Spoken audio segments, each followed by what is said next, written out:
5 सितंबर 2025 से सेक्शन बंद था सैलाब की वजह से, और आज ये पहली गाड़ी है जो हाफिजाबाद जा रही है। 46 टन पाकिस्तान एक्सप्रेस है।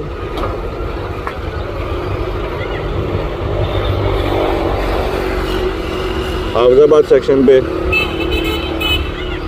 फैसलाबाद, वजीराबाद, ये सेक्शन रात को बहाल हुआ है।